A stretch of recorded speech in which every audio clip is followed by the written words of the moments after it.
Irmãos, bom dia. Hoje um dia muito abençoado, né? Não faz tanto frio, também não faz tanto calor. Deus é bom. E minha voz continua a mesma coisa. Mas tá bom. Muito bem. Os irmãos já sabem que nós estamos estudando a Confissão de Fé de Westminster. E ela é um dos símbolos da nossa fé, que faz um resumo sobre as doutrinas bíblicas, que a Igreja Presbiteriana e algumas outras igrejas reformadas seguem também. Não somente a Confissão de Fé, mas também o Catecismo Maior e o Breve Catecismo. A Confissão de Fé, ela vem em forma de afirmações, e os catecismos vêm em forma de perguntas e respostas, que era usado justamente para catequizar, né? Se bem que a gente atualmente não utiliza tanto esse termo, pelo menos na maioria das igrejas, porque acha que é uma linguagem muito católica, mas catequizar significa simplesmente instruir. Tá bom? Vamos passar? Olha só, antes da gente começar, eu quero fazer umas perguntas só para a gente se ambientar e refletir sobre isso. E a pergunta é a seguinte, são 3. Somos totalmente livres para escolhermos o que quisermos? Nós temos essa liberdade para poder escolher realmente o que quiser, sem nenhum tipo de influência? Somos autônomos nesse sentido? Pense nisso. Também, somos responsáveis pelas nossas escolhas? O que nós escolhemos e decidimos, nós somos responsáveis por elas? Ou elas são influenciadas a tal ponto que nós perdemos a responsabilidade sobre as nossas escolhas? Parece que não, mas nesse mundo subjetivo que a gente vive, muitas pessoas alegam que ou tiram totalmente a responsabilidade ou diminuem drasticamente essa responsabilidade. Não é? Um exemplo, uma pessoa que ela estupra uma criança ou alguma coisa nesse sentido, ou é violenta, um assassino, que seja. A psicologia, dependendo do ramo da psicologia, ela vai tentar diminuir a responsabilidade da pessoa que cometeu esse ato, dizendo que ela fez isso simples e puramente porque ela teve influências e traumas na infância e que atualmente ela não é responsável pelos atos dela. Será que seria nesse sentido? Também, 3. Temos o poder e a capacidade de escolher nunca mais pecar em atos e em pensamentos? Resumindo, ou esclarecendo. Você tem a capacidade de decidir hoje, eu não vou mais pecar. E tem o poder de você cumprir esse desejo até o final da sua vida? Não somente em atos, mas também em pensamento? Essa é a pergunta. Por que eu faço essas perguntas? Porque, na verdade, as ideologias estão aí e cada uma delas vai afirmar alguma coisa. E talvez você nunca tenha parado para pensar nessa questão, mas você também já deve ter uma opinião sobre isso, sobre essas perguntas que foram feitas. Ou, se você não tem uma opinião consciente, pelo menos de forma inconsciente, você age baseado nessas formações intelectuais que você tem. Mas a gente vai ver hoje sobre o capítulo 9, e que tem 5 parágrafos na Confissão de Fé de Westminster. Pode passar. E ele vai falar justamente sobre o livre-arbítrio. É um tema muito debatido dentro do cristianismo. E algumas linhas teológicas vão dizer que o ser humano, o arbítrio dele não é livre. Outros vão dizer que sim, é totalmente livre. Então é sobre isso que nós vamos ver, e nós vamos ver o que a Confissão de Fé fala sobre isso. Nós vamos ler então aí os 5 parágrafos e depois vamos fazer uma explanação sobre esse tema. O parágrafo 1º do capítulo 9, ele diz o seguinte: Deus dotou a vontade do homem de tal liberdade que ele nem é forçado para o bem ou para o mal, nem a isso é determinado por qualquer necessidade absoluta da sua natureza.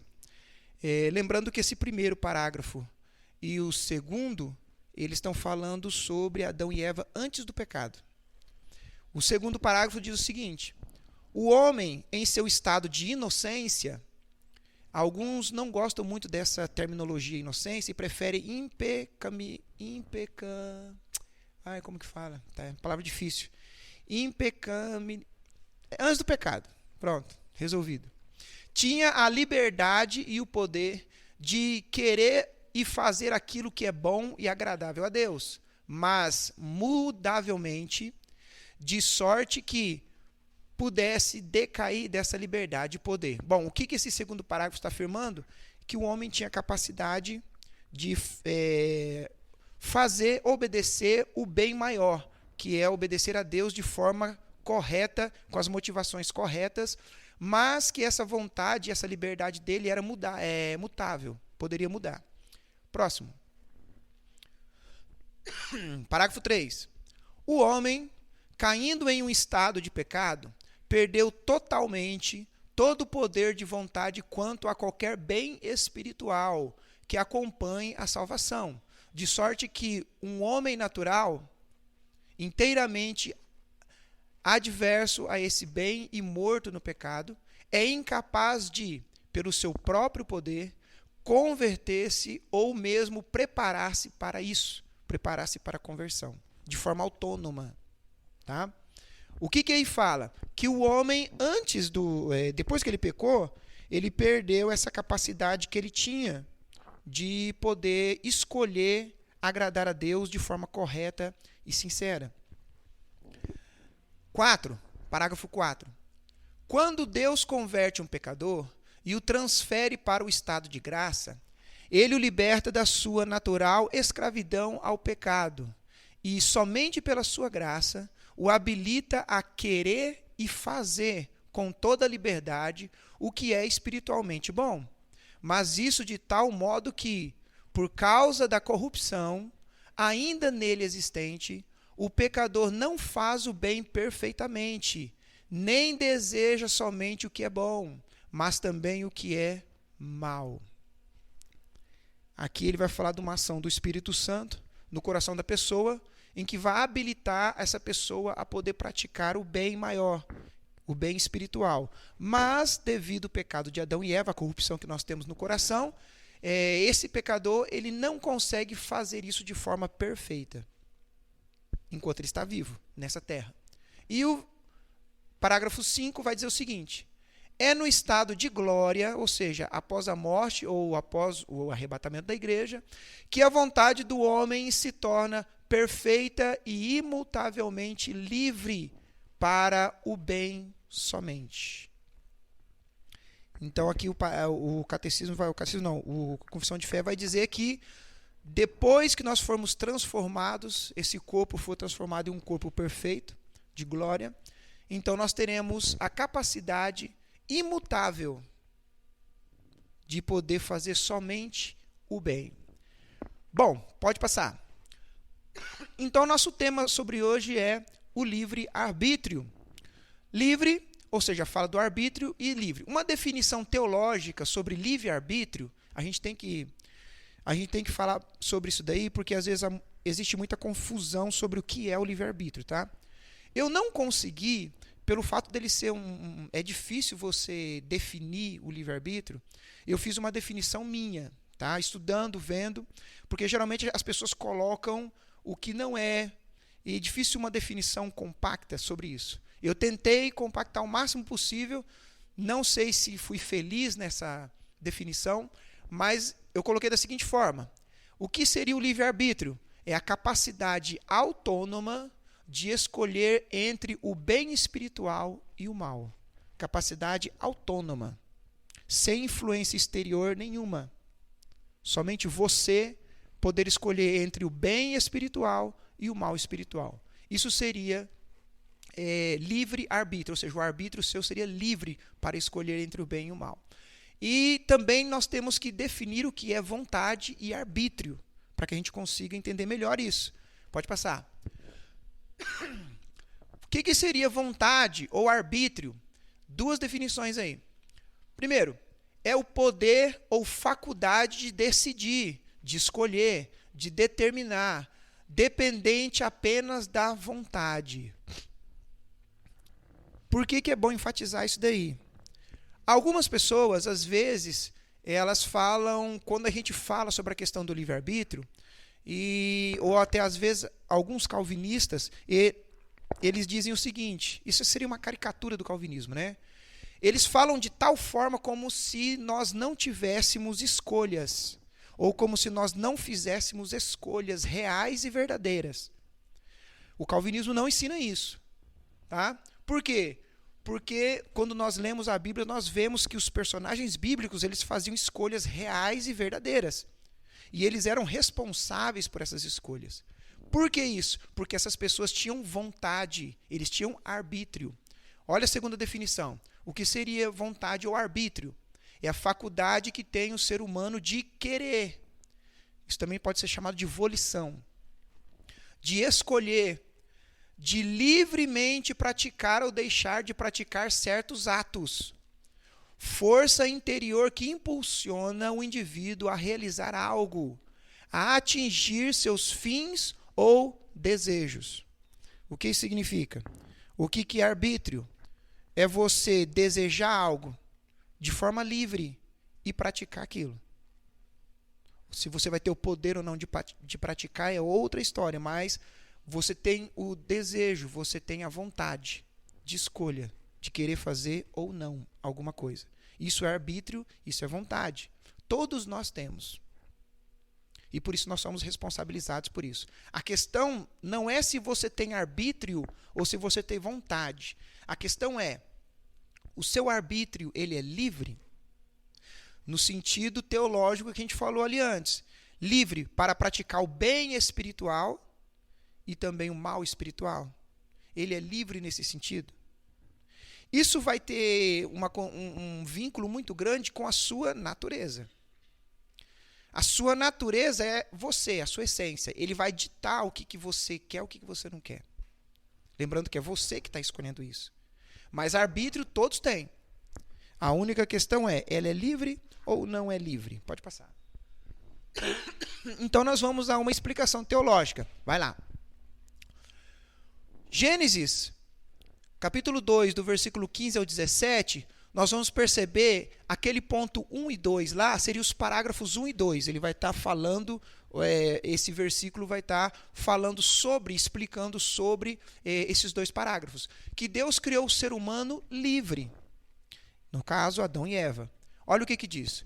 Tomou, pois, o Senhor Deus ao homem e o colocou no jardim do Éden, para o cultivar e o guardar. E o Senhor Deus lhe deu esta ordem: de toda a árvore do jardim comerás, livremente, mas da árvore do conhecimento do bem e do mal não comerás, porque no dia em que dela comerdes, certamente morrerás. Olha só, Deus coloca duas, tem uma proposta aqui, duas na realidade, entre obedecer o que ele está falando ou desobedecer o que ele está falando. O homem e a mulher também, antes do pecado, eles tinham plenas condições de obedecer o que Deus ordenou ou também desobedecer. Nesse sentido, o arbítrio deles era livre para poder decidir fazer o bem espiritual, obedecer a Deus de forma sincera e absoluta, ou desobedecer a Deus. Na teologia, nós dizemos que somente Adão e Eva tiveram livre arbítrio. Porque depois da queda, os homens, as mulheres, o ser humano, ele perdeu essa liberdade entre poder fazer o bem espiritual por si mesmo, de forma autônoma, ou o mal espiritual. Continua. No parágrafo 3, o tema é o seguinte: a queda anulou o poder de vontade do ser humano quanto a qualquer bem espiritual. Olha só que interessante. Vamos ver João capítulo 6, o versículo 44 e 45. Olha só o que é dito nele. Jesus falando: ninguém pode vir a mim se o Pai que me enviou não o trouxer. E eu o ressuscitarei no último dia. Está escrito nos profetas, e serão todos ensinados por Deus. Portanto, todo aquele que da parte do Pai tem ouvido e aprendido, esse vem a mim. O que Jesus está ensinando aqui? Depois da queda, o coração do homem, ou da humanidade, se corrompeu, maculou-se. Então Jesus está dizendo o seguinte: aquela liberdade que Adão e Eva tinham para poder obedecer a Deus de forma sincera, obedecer ao bem espiritual, eles perderam. Não é que, coitadinhos, e se eles quiserem, eles não vão poder mais? Não é isso. Eles agora, depois do pecado, livremente, todo ser humano, de forma livre, eles não querem, não desejam obedecer a Deus com a motivação correta, perfeita, da forma como Deus exige. Por quê? Por causa da sua natureza pecaminosa. A natureza, lembrando, é o que você é, a sua essência. Eu, você, nós não desejamos obedecer a Deus de forma sincera, sem nenhuma mancha de pecado. Adão e Eva tinham essa possibilidade de obedecer. Eles tinham esse poder. Depois do pecado, nós perdemos. Por quê? Porque a natureza se corrompeu. Eu sempre dei essa ilustração. Imagina um programa de computador, a pessoa cria aquele programa de computador, e aquele programa ele é perfeito. Perfeito em que sentido? Ele vai fazer aquilo pelo qual ele foi programado fazer. Mas foi colocado um vírus nesse programa. E vamos supor que esse programa tinha o poder ou o potencial de se multiplicar. Fazer uma cópia dele mesmo e ser instalado em outro computador. Todas as vezes que alguém pegar cópia desse programa para instalar em outro computador, esse programa ele vai com esse vírus, com esse defeito. Foi o que aconteceu com Adão e Eva. Depois que eles pecaram, todos os seus descendentes, a sua natureza veio com esse defeito de fabricação, vamos dizer assim. Não é mais um ser que ele tem uma vontade livre no sentido de poder obedecer a Deus ou sequer desejar obedecer a Deus de forma sincera e plena.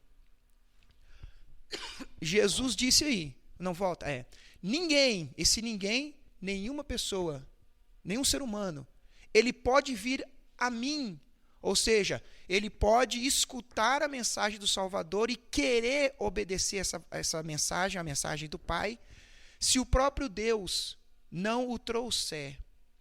Esse trouxer aí, teologicamente falando, por trás dessa palavra está embutido toda a doutrina da regeneração. Se o Pai não limpar esse coração, se o Pai não regenerar, se essa pessoa não nascer de novo, isso é uma obra do Espírito Santo, feito no coração da pessoa, essa pessoa não pode vir. Não é que ela deseja, mas não consegue. Ela não deseja. O coração dela é corrupto. Ela ama o pecado e odeia Deus. Essa é a condição. Pode passar. A queda, de novo, 1 Coríntios 2,14. Esse seria o versículo que a gente vai ler. Se é que a gente vai ler, não sei como está a nossa sala, mas tem outro também. Guarde esse versículo aí na sua Bíblia.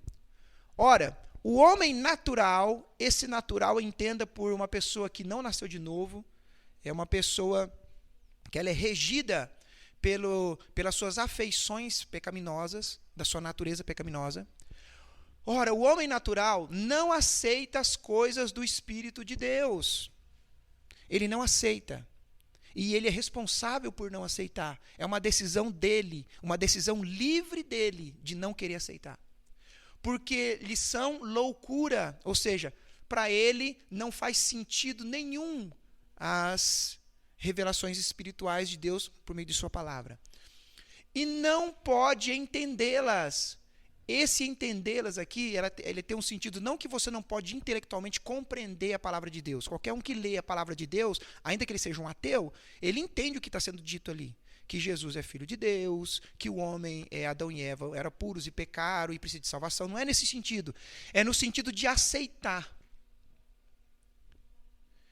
E não pode aceitar. Eles não conseguem entender no sentido de aceitar, de crer naquilo. Porque elas se discernem espiritualmente. Um ateu pode ler a Bíblia.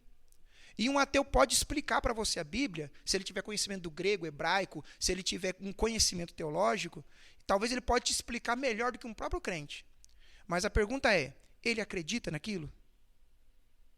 Essa é a diferença. Ele acredita que o que está escrito ali é verdadeiro, é real? Essa é a diferença. Não é só um conhecimento intelectual, mas é uma questão de crer e se entregar aquilo como algo verdadeiro. Pode passar. A queda anulou o poder de vontade do ser humano quanto a qualquer bem espiritual. Olha só, o nosso poder de vontade, ele foi afetado quanto ao bem espiritual, quanto ao mal não. Nós praticamos o mal e a maldade porque nós queremos praticar e porque nós gostamos do pecado. Ninguém é forçado a pecar. É por isso que tem que tomar cuidado, porque quando fala que nós não temos livre arbítrio, é como se eu quero uma coisa, mas eu não posso porque eu fui impedido disso. Não é isso. Você deseja o mal e você não deseja o bem espiritual. Olha só o que diz Efésios capítulo 2, versículo 1 e 5. Ele vos deu vida, estando vós mortos nos vossos delitos e pecados, nos quais andastes outra hora, segundo o curso deste mundo, segundo o príncipe da potestade do ar, do espírito que agora atua nos filhos da desobediência, entre os quais também todos nós, Paulo se incluiu aí, andamos outrora, segundo as inclinações da nossa carne. Carne aqui, natureza pecaminosa. Segundo as inclinações da nossa natureza pecaminosa, fazendo a vontade da nossa natureza e dos pensamentos. E éramos, por natureza, filhos da ira, como também os demais. Agora vem.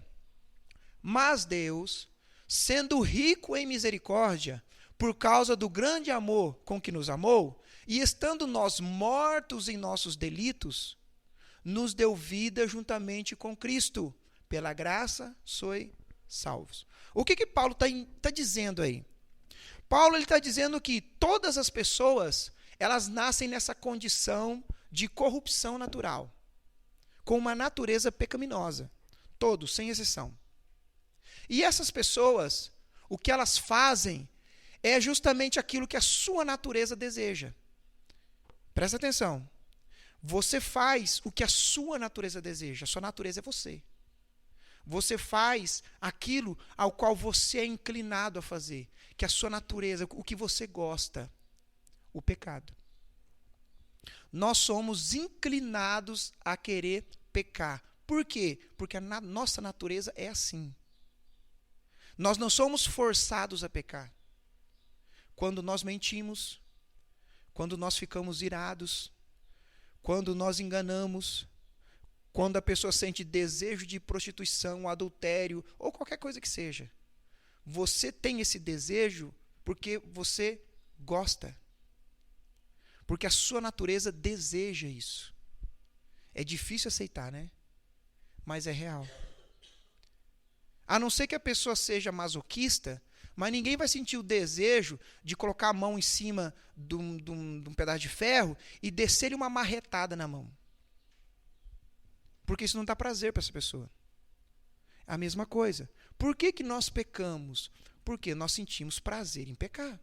Por que um viciado em drogas usa droga? Porque ele sente um certo prazer em usar essa droga. Lógico que depois ele se torna escravo daquilo, mas ele deseja aquilo. A escravidão não quer dizer que a pessoa faz algo contrário à sua vontade. Ele deseja fazer aquilo. Ele pode até ter remorso e se arrepender, em certo sentido, em ter feito aquilo. Mas depois ele vai sentir desejo em fazer de novo, ele vai fazer de novo. Mesma coisa é o pecado. Nós pecamos porque a nossa natureza deseja isso. Nós desejamos. Pode passar. A queda anulou o poder da vontade contra o bem espiritual. Olha só, Tito, capítulo 3, do 3 ao 5. Pois nós também, outrora, olha só Paulo de novo, tocando no mesmo tema, éramos nécios, desobedientes, desgarrados, escravos de toda sorte de paixões e prazeres, vivendo em malícia e inveja, odiosos e odiando-nos uns aos outros. Quando, porém, se manifestou a benignidade de Deus, nosso Salvador, e o seu amor para com todos, não por obras de justiça praticada por nós, a nossa natureza pecaminosa, ela não tem a capacidade de produzir obras de justiça com as motivações corretas. Mas segundo sua misericórdia, no caso de Deus, ele nos salvou mediante o lavar regenerador e renovador do Espírito Santo, que ele derramou sobre nós ricamente, por meio de Cristo Jesus, nosso Salvador. Novamente, Paulo, ele está dizendo que nós, ele se inclui também, e logicamente ele está falando com Tito, nós tínhamos, ou ainda sofremos as consequências dessa natureza pecaminosa. Isso não anula a nossa vontade. Isso não anula o nosso arbítrio. Quando fala que nós não temos a capacidade de fazer o bem espiritual, não é que nós fomos impedidos de fazer, mas é que a nossa natureza faz com que nós não se interessemos com isso. Eu não me importo, eu não quero. Para pensar. Antes da sua conversão, você nunca passou na frente de uma igreja evangélica? Provavelmente você já passou. E a pergunta é, eu não sei se você pensou nisso daí, por que você nunca se interessou em entrar nessa igreja? Por que você nunca se interessou quando você estava mudando os canais de televisão e de repente aparece um canal, um pastor pregando? Por que você nunca se interessou em escutar? Você não continuou escutando, ou você não entrou nessa igreja porque você não quis. Você era livre para poder ir ou não, mas você não quis. Por quê? Porque no fundo você odiava aquela mensagem. Aquela mensagem não te agradava.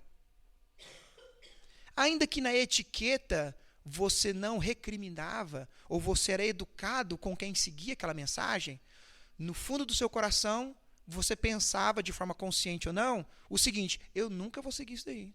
Isso não é para mim. Eu detesto isso. Eu não gosto.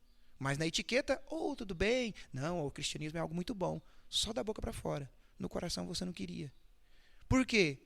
Sua natureza corrompida. Você não aceitava aquilo. Não acreditava naquilo. Isso é a corrupção. Você não fazia porque você não queria. Você é responsável por não querer. Isso que as pessoas não entendem. Ainda que nós cremos na eleição e tudo isso, mas todas as pessoas são responsáveis pelas suas decisões. Porque se não é assim, Deus não pode julgar a humanidade. Ou não pode responsabilizar os atos das pessoas. Nós somos responsáveis pelo que nós fazemos ou pelo que nós deixamos de fazer também. Pelo que nós desejamos ou deixamos de desejar. O nosso arbítrio existe, a nossa volição, a nossa vontade existe. Mas o que o pecado maculou? As nossas afeições. Os desejos íntimos, os mais profundos nossos, foram maculados pelo pecado. Foram manchados pelo pecado. Mas foi a tal ponto que a Bíblia descreve o pecador como morto nos seus pecados. O que é um morto? Um morto não tem reação a uma ação externa. Se você chegar em um morto e dar uma facada nele, ele não vai ter uma reação. Se você começar a gritar com o morto, ele não vai te escutar, ele não vai ter nenhuma reação. A mesma coisa é a nossa natureza pecaminosa. As nossas afeições, elas não têm uma reação positiva ao chamado geral do Evangelho, a querer fazer o bem espiritual. Nossas afeições só desejam o que é mal. Isso foi o que aconteceu. Pode passar. Olha só. A queda anulou o poder da vontade do ser humano quanto a qualquer bem espiritual, não contra qualquer mal espiritual. Agora, olha só. O que o ser humano não perdeu com a queda? Segundo Berkhoff, ele diz o seguinte: o homem não perdeu nenhuma das faculdades constitucionais necessárias para constituí-lo um agente moral responsável. Você não perdeu a sua capacidade de responsavelmente fazer escolhas. Isso você não perdeu. Você é uma pessoa que você faz escolhas e deseja as coisas. Por que eu falo isso? Algumas pessoas faz uma caricatura do calvinismo e fala que a gente trata o ser humano como se fosse um robozinho. Mais ou menos assim. Se Deus não elegeu essa pessoa, ela não é eleita, ela não vai ser salva. E se ela não é eleita, ela vai para o inferno, certeza. Então ela é um robô. Ela não tem vontade própria. E aí eles colocam a seguinte questão: mas se Deus então é injusto, porque e se essa pessoa, coitada, desejar a salvação, mas porque ela não é eleita, ela não vai para o céu? A questão é, essa pessoa nunca vai desejar a salvação. Porque as suas afeições são corrompidas. Você está entendendo o que eu estou querendo dizer? Não é que Deus coloca um bloqueio para que você não tenha acesso à graça. A questão não é Deus. A questão é nós. É a gente. Nós que nunca vamos desejar de forma verdadeira e sincera o bem espiritual. Querer obedecer a Deus de forma sincera. O problema está aqui. O problema não está no Criador. Mas Deus, ele não diminui a sua exigência. Da mesma forma como ele exigia de Adão e Eva, de forma responsável, obedecer os seus mandamentos, ele exige hoje de toda a humanidade. O ser humano tem a capacidade, de forma natural, de fazer isso? Não. Não é que ele não tem a capacidade porque Deus impede. Ele não tem a capacidade porque ele, por sua natureza pecaminosa, não vai desejar isso. Mas Deus não baixa o nível da sua santidade ou da sua exigência. Por isso a necessidade de Jesus Cristo. Pode passar. O que o ser humano perdeu com a queda? Ele não perdeu a sua responsabilidade em relação às suas escolhas e nem o poder de escolher. Mas o que ele perdeu? O homem perdeu a liberdade material, isso é, o poder racional de determinar o procedimento rumo ao bem supremo, que esteja em harmonia com a constituição moral original da sua natureza. Você só consegue escolher aquilo que você é, segundo a sua natureza. Se a sua natureza é corrompida, você só vai desejar coisas corrompidas. Você nunca vai conseguir desejar o bem supremo, não porque você foi impedido, mas porque a sua natureza odeia isso. E a sua natureza é você. Nós odiamos, de forma natural, a lei de Deus e o próprio Deus. Pode passar. Também, o que o ser humano perdeu? O homem tem, por natureza, uma irresistível inclinação para o mal. Olha só que interessante esse começo dessa afirmação. Nós somos irresistivelmente apaixonados pelo mal. É a nossa natureza. Nós amamos isso. Nós desejamos isso. Ele não é capaz de compreender e de amar a excelência espiritual, de procurar e realizar coisas espirituais, as coisas de Deus, que pertencem à salvação. Por causa da nossa natureza, por causa dos nossos desejos caídos, nós não nos interessamos e não queremos e odiamos buscar a verdadeira obediência a Deus. As nossas afeições não se inclinam para isso. O que eu estou tentando mostrar é o seguinte: não é que Deus impediu, é que nós não queremos. Quando a gente fala que é impossível, não é que foi colocada uma barreira contra nós. É impossível porque nós nunca vamos desejar Deus de forma natural, pela nossa própria natureza. Por quê? Ela é corrompida. Ela não deseja. Nós não queremos. Nós odiamos. Nós achamos que Deus é injusto. Nós achamos que é uma injustiça Deus criar um ser, ou me criar, e obrigar que eu o obedeça, e me condenar por isso. A vida é minha, eu faço o que eu quero. Isso já essa frase, a vida é minha, eu faço o que eu quero, já é uma demonstração natural de como pensa a minha natureza, ou onde estão minhas inclinações. Pode passar. A graça restauradora, ou a graça restaura parcialmente a liberdade do ser humano. A graça de Deus, nessa vida aqui, ela vai restaurar o ser humano, mas de forma parcial. Isso está no parágrafo 4. Olha só, Romanos capítulo 7, versículo 15 ao 23. Olha só o que Paulo vai dizer. Porque nem mesmo compreendo o meu próprio modo de agir. Olha Paulo, olha a luta que ele está tendo. Pois eu não faço o que prefiro. Lembrando, Paulo está falando aqui, alguns acreditam que talvez ele esteja falando antes da conversão, eu acredito que não, que ele está falando depois da sua conversão, ele já é uma nova criatura. Mas olha a luta interior que ele tem. Aquilo que eu prefiro, eu não consigo fazer. O que ele prefere? Agradar a Deus, fazer a sua vontade. Mas ele está falando que isso que ele prefere, ele não consegue. E sim o que detesto. Aquilo que eu detesto, que é o pecado, isso sim eu quero fazer. Ora, se faço o que não quero, consinto com a lei, que é boa. Nesse caso, quem faz isso já não sou eu, mas o pecado que habita em mim. Olha a natureza pecaminosa. Ele fazendo um contraste entre a nova criatura e a velha criatura. Porque eu sei que em mim, ou seja, na minha natureza pecaminosa, isso é, na minha carne, que é a natureza pecaminosa, não habita bem nenhum. Pois o querer o bem está em mim. Depois que ele nasceu de novo, ele agora tem um novo coração, ele deseja fazer o bem. Não, porém, o efetuá-lo. Ele não tem poder para conseguir praticar esse bem. Ele continua.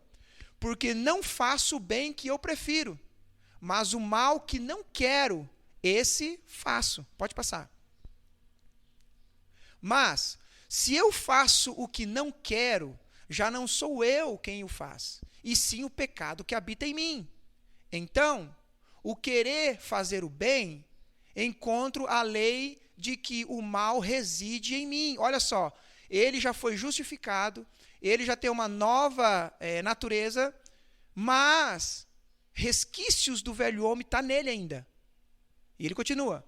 Por quê? No tocante ao homem interior, eu tenho prazer na lei de Deus, mas vejo nos meus membros outra lei guerreando contra a lei da minha mente, que me faz prisioneiro da lei do pecado que está nos meus membros. Aqui é a típica luta de toda pessoa que já nasceu de novo.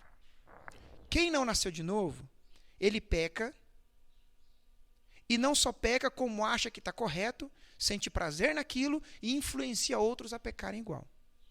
E não sente remorso com isso. Por quê? É a sua natureza, é o que ele mais deseja. É o fim último da sua vida. São os seus desejos mais íntimos. Quando você nasce de novo, então começa essa batalha interior.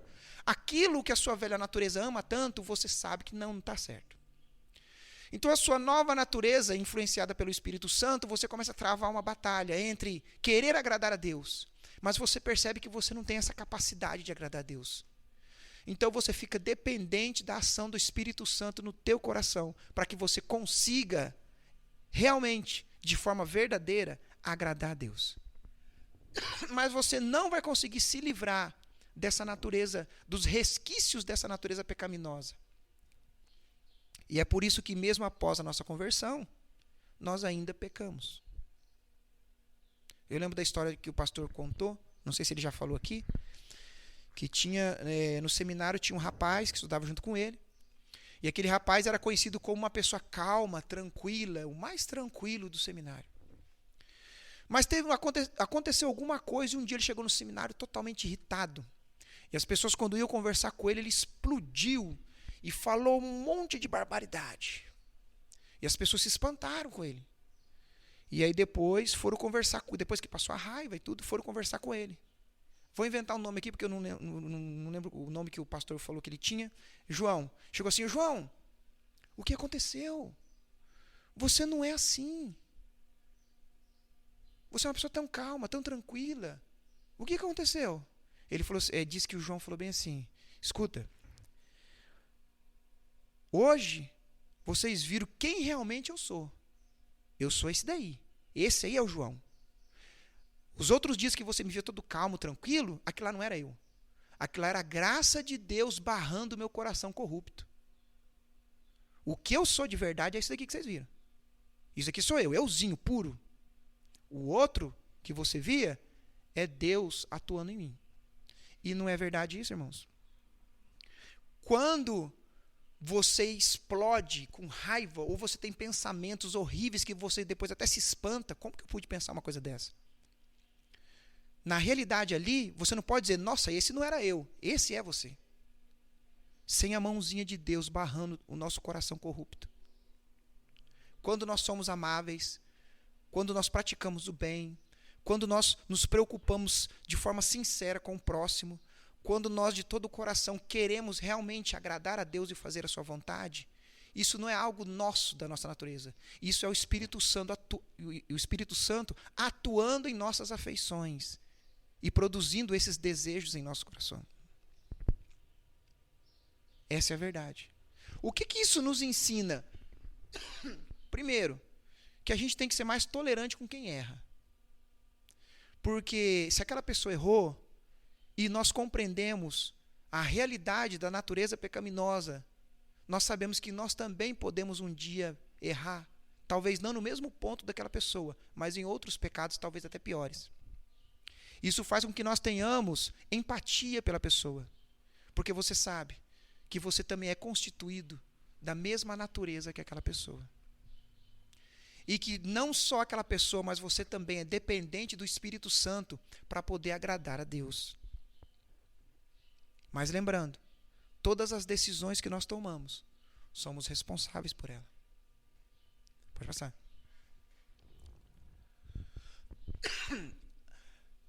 1 João capítulo 1, versículo 8 e 10, também falando sobre que a graça restaura parcialmente o ser humano enquanto ele estiver vivo aqui, nesse mundo. Se dissermos que não temos pecado nenhum, a nós mesmos nos enganamos, e a verdade não está em nós. Se dissermos que não temos cometido pecado, fazemo-lo mentiroso, no caso Deus, e a sua palavra não está em nós. Olha só que ênfase que João está dando a essa realidade de que nós somos pecadores, que nós temos essa natureza pecaminosa. Se nós dissermos que não temos, nós estamos dizendo que Deus é mentiroso. Porque Ele afirma que nós temos. A Bíblia afirma que nós temos essa natureza pecaminosa. Todos, sem exceção. Pode passar. A vontade humana precisa ser submetida à direção do Espírito Santo. Gálatas capítulo 5, o versículo 16 e 17. Digo, porém, andai no Espírito. Espírito com letra maiúscula se refere ao Espírito Santo. E jamais satisfareis a concupiscência da carne, ou seja, a natureza pecaminosa. Porque a carne milita contra o Espírito, e o Espírito contra a carne. Porque são opostos entre si, para que não façais o que porventura seja do vosso querer. Paulo aqui, novamente, ele está dizendo essa luta que existe entre o novo homem e a velha criatura. O novo homem agora, quando você nasce de novo, Deus ele restaura a sua natureza, mas ainda fica resquícios. E esses resquícios vão lutar contra a vontade do Espírito Santo na sua vida. E você então vive toda a sua vida travando essa batalha. E você é responsável pelas suas escolhas. Porque na própria Bíblia fala para nós não fazermos o quê? Entristecermos o Espírito Santo. Significa que é possível entristecer o Espírito Santo, mesmo depois da nossa conversão. Essa é uma batalha que o ser humano sempre vai ter. Nós temos que submeter a nossa vontade à direção do Espírito Santo.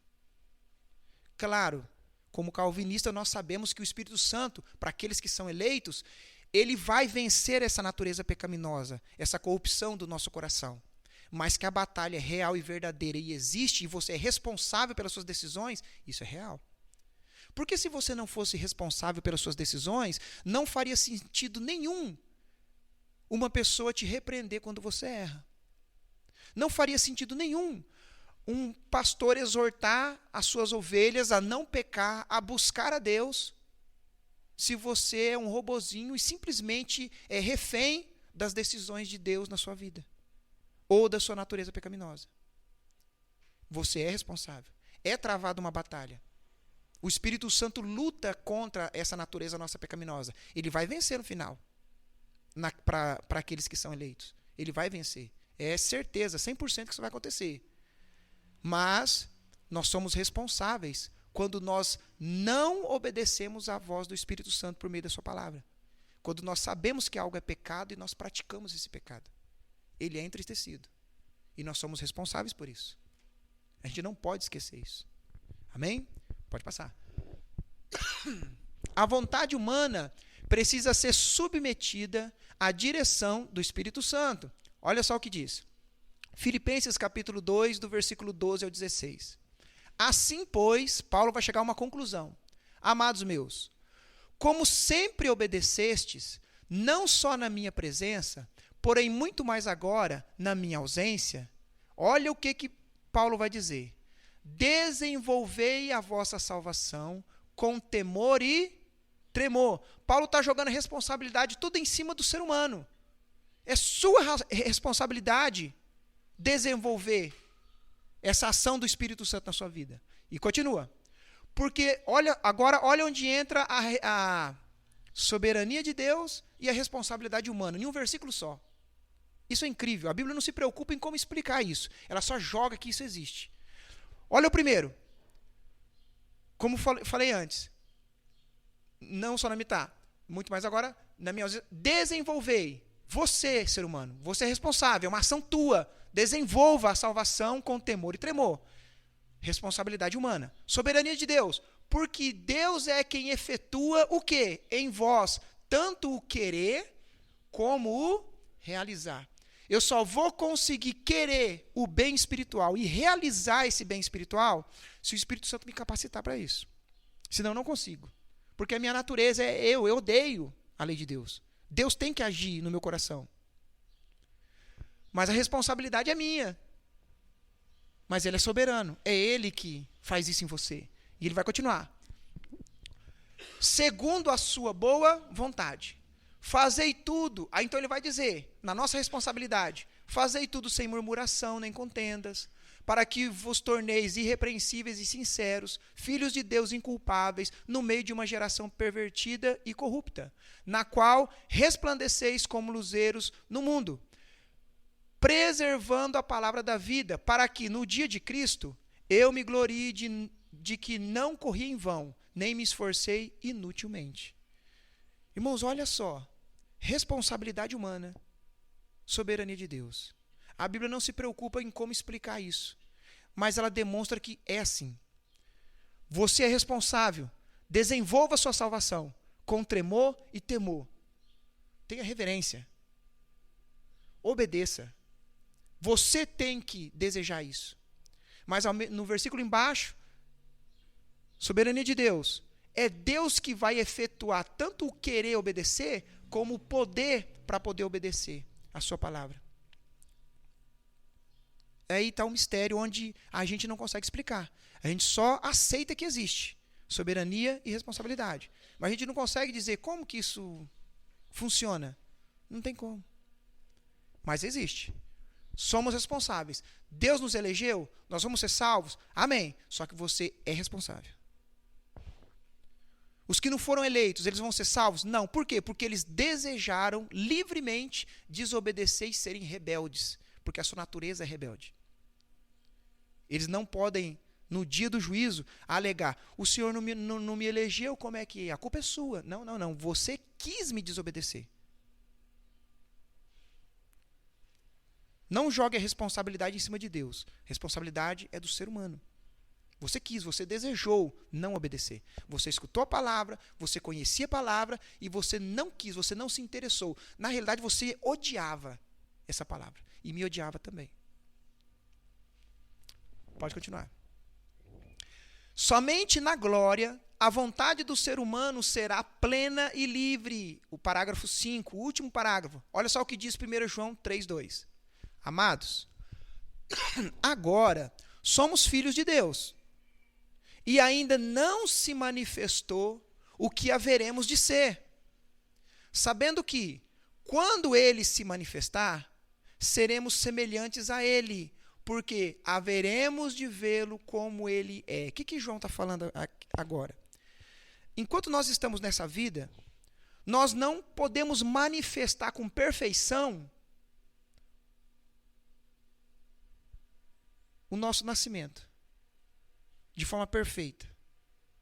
Porque existe resquício do pecado em nós, dessa natureza pecaminosa. Mas, em um futuro, quando o nosso corpo for regenerado, quando nós nascermos de novo no sentido de recebermos corpos glorificados, então nós vamos manifestar de forma verdadeira e exata, e nós vamos ser da mesma forma como ele é. Ele quem? Está falando de Jesus. Uma pessoa totalmente dada à vontade de Deus, sem nenhum resquício de pecado. Sem essa natureza pecaminosa. É mais ou menos assim. Na glória, nós não sentiremos nem o mais mínimo desejo de desobedecer a Deus. Isso vai ser impossível. Ah, mas eu não vou ser livre lá? E se num futuro eu desejar me rebelar? Esse não vai existir essa possibilidade. Não vai existir não porque Deus, você é um robozinho e Deus vai tirar de você tudo isso. Não.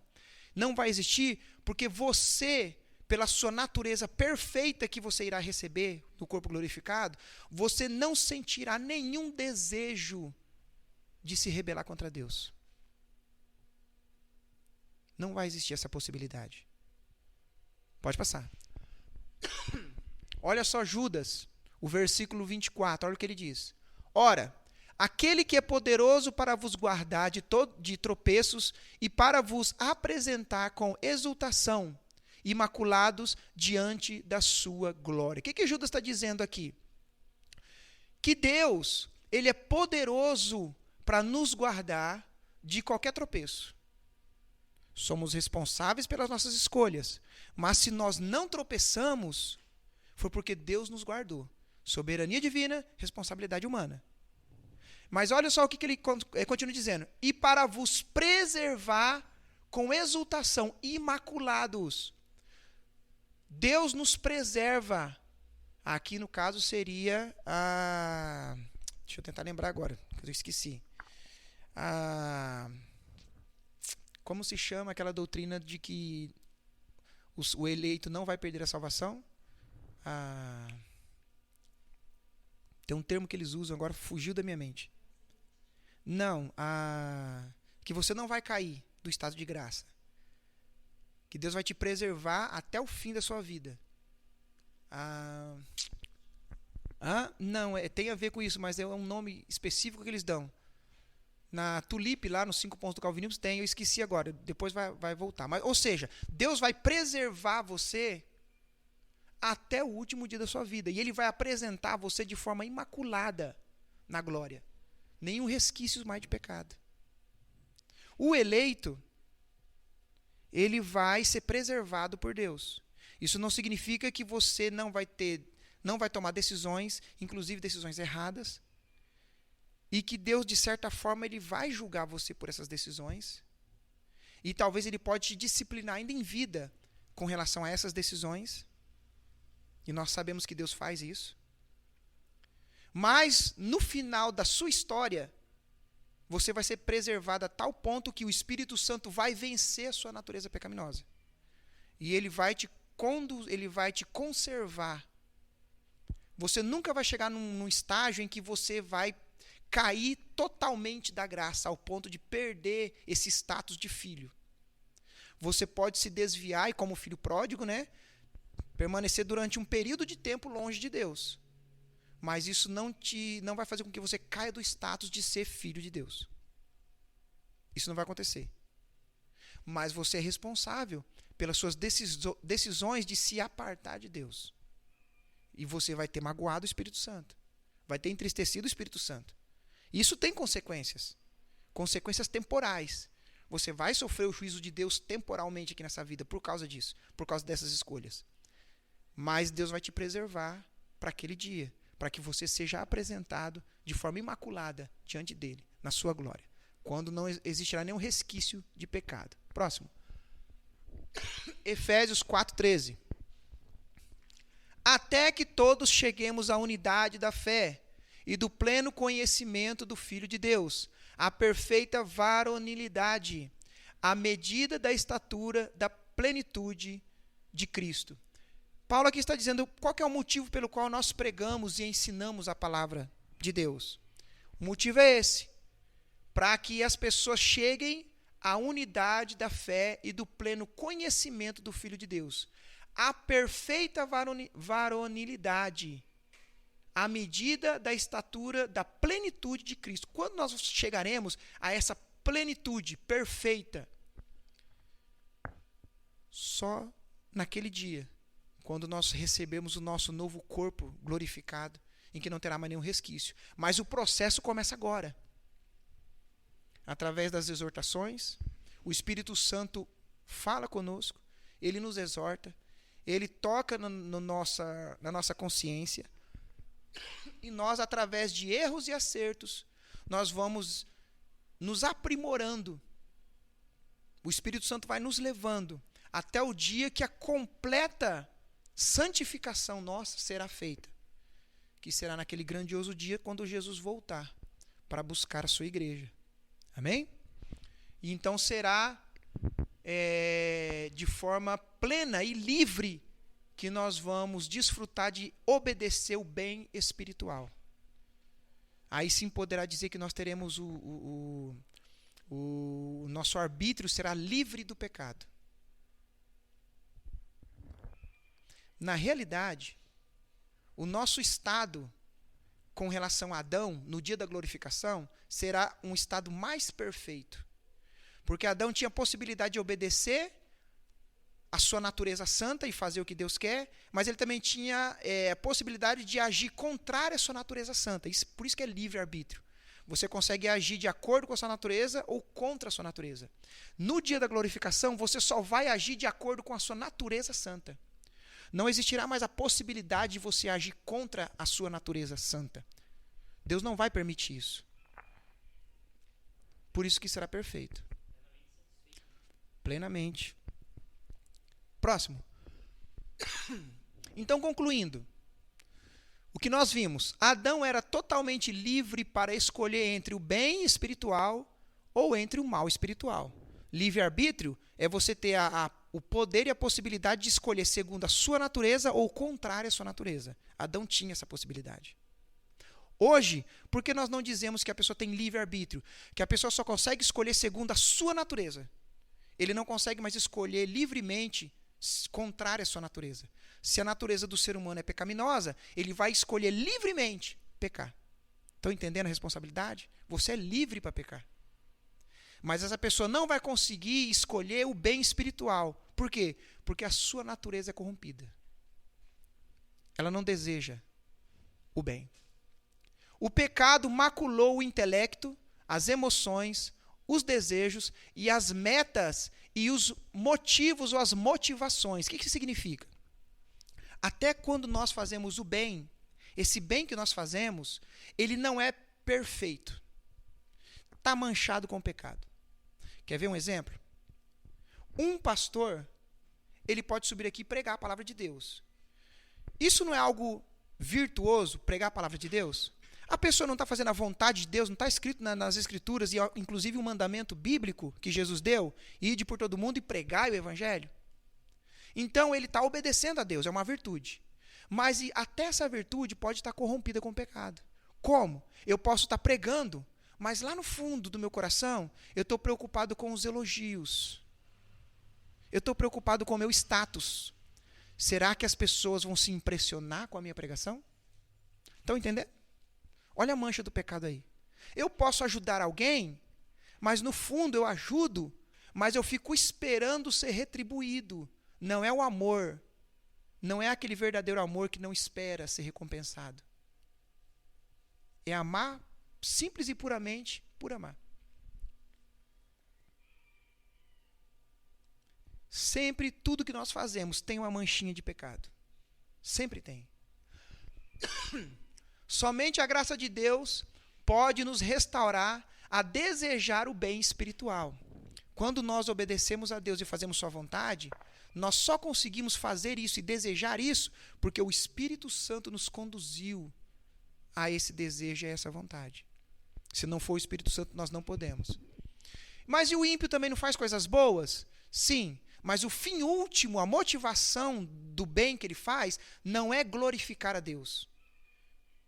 Então, o bem que ele faz não é um bem espiritual na sua plenitude, ele não consegue. Ele faz o bem por inúmeras motivações, menos a de glorificar a Deus. Um ateu pode ajudar um mendigo, ou uma pessoa que está passando necessidade, mas ele não faz isso com pensamentos em glorificar a Deus e dizer, não, eu estou fazendo para obedecer à vontade de Deus. Ele nem crê que Deus existe.